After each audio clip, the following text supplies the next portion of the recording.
fight. After we release...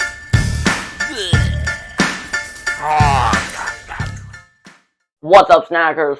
I'm Arcturus. And I'm his brother Ripley. And together we are the Ravenous Review family. We started this project because our parents have always taught us that food is more than just a meal.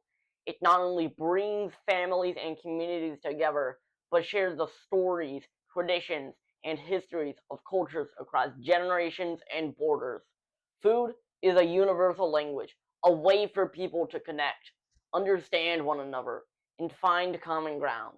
From ancient rituals to modern celebrations, the meals we prepare and share reflect who we are, where we came from, and what we value. In a world that can feel divided, food reminds us of our shared humanity. It's like every bite has a backstory. And guess what? We're here to discover the stories and take you into the latest in fast food, snacks, and sweets as we dive into the food world with food trucks, festivals, and food expos as well. So we'll always have something for our hungry viewers. Exactly. So whether you're a picky eater, a fearless foodie, or just someone who loves fun facts and flavor, we got you covered. Speaking of flavor, today's episode is all about the strange little snack that has deep cultural roots in the Asian community, as well as known far and wide here in America and in the whole wide world. That's right. Today, we're talking about ramen.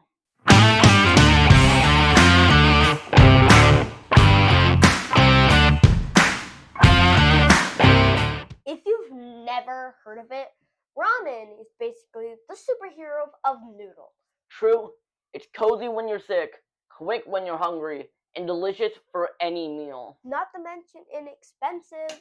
But before we dive into the bowl, let's talk about where ramen even came from. First off, did you know ramen isn't even that old? It started getting popular in Japan in the early 1900s. Wait, you're saying ramen is like older than great grandma? Yep. Around 1910, a ramen shop called Rairakan opened in Tokyo. The original owner wanted to serve Chinese-style wheat noodles and broth, something that was new and exciting in Japan at the time. Back then, ramen wasn't called ramen yet. It was called shina soba, which means Chinese noodles. It had a soy sauce-based broth, similar to what we call shoyu ramen today. I would totally eat in there if I had a time machine and a really big spoon. You'd have to head back to the late 1800s. Ramen actually came from Chinese immigrants. It started as a Chinese noodle dish in the late 1800s and was adopted and transformed by Japan over time. It's kind of like ramen is part Chinese, part Japanese with a passport full of flavor. Exactly. And in 1958, a man called Momofuku Ando invented instant ramen, one of the most important food inventions ever. It was then introduced to the US in 1971 by Nissin Foods, a Japanese company. The product was marketed as top ramen and quickly became popular, especially among college students for its affordability and convenience. That guy deserves a gold noodle trophy. I had cup noodles 3 times this week. The word around town was that he actually created it to help feed people after World War II. Japan needed something fast, affordable, and filling, and ramen was the answer. And don't forget super slurpable. Oh yeah, slurping is actually polite in Japan. It shows you're enjoying your food. So next time mom says, don't slurp, just tell her you're being culturally respectful. Ramen isn't just one thing either.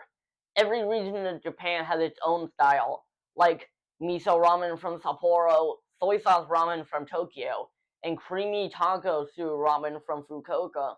That's like having Pokemon versions of soup. I want to collect them all. And now, ramen's a global superstar. You'll find it in fancy restaurants, grocery stores, college dorms, and even, get this, a ramen museum in Yokohama. Wait, a whole museum for soup? Yep, they even let you make your own custom cup noodles. Okay, we're officially booking a ticket, and I'm bringing my own slurping bib. Some people are so obsessed they call themselves ramen hunters, traveling around the world just to try different bowls. That's gonna be us. Ravenous Ramen Hunters. So, Arcturus, what's actually in instant ramen? Like, what are we even eating? Great question. The noodles are usually made from just a few things: wheat flour, water, a little salt, and something called kansui. Kansui? Is that a magic potion? Kinda. It's a special kind of water with minerals that makes the noodles chewy and yellow. That's what gives ramen its springy bite. Whoa, so flour, salt, water, and soupy noodle juice equal ramen noodle soup. Got it. Then they steam the noodles, fry or air dry them, and seal them up so they last for months. Wait, Arcturus, what about that little flavor packet? You know, the one that turns boring old water into super soup? That's where the flavor lives.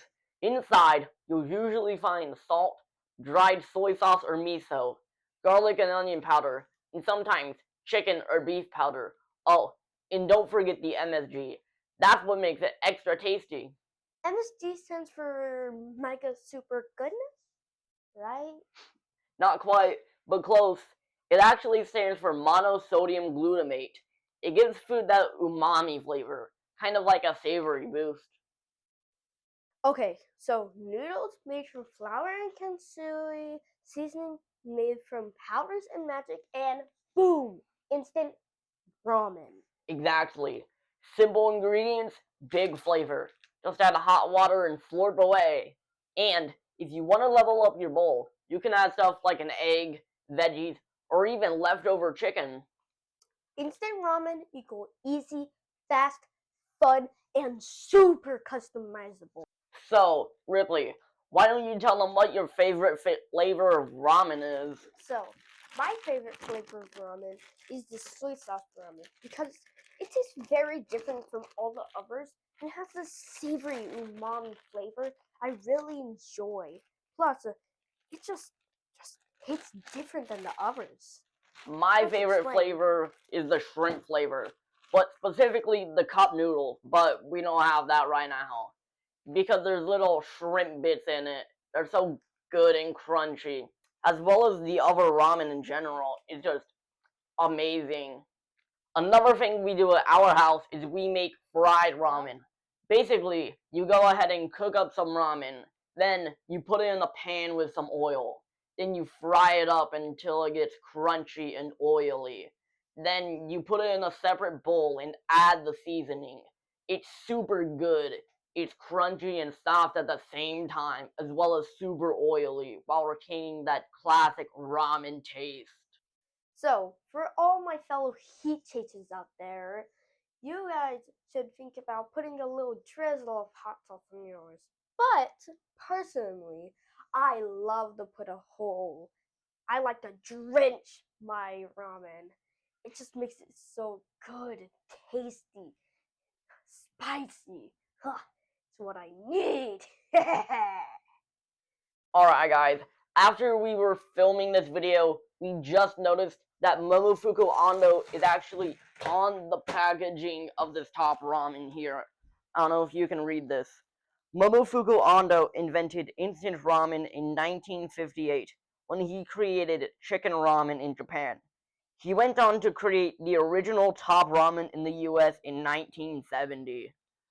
It's cool how they added a little tribute to him. That does it for today's noodle adventure. But before we go, here's something super important. When it comes to all things in life, especially snacks, moderation is key. We love sharing all these crazy foods for you guys, but when we're not making videos, we always aim to eat a well balanced diet, stay hydrated, and stay active as much as we can. A balanced diet helps us feel good, think clearly, and have the energy to do what we love, including making videos for you.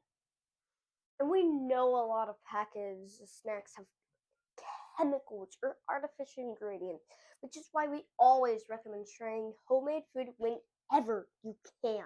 That's right. A healthy home is a happy home. If you liked our video today, it would mean so much if you hit that like button and subscribe. It's free and helps us grow our community. And if you really want to help out, consider becoming a Ravenous Review Patreon. You'll get bonus videos, behind the scene bloopers, and even a say in what we try next. Thanks for hanging with us today, snackers. Stay hungry and stay curious.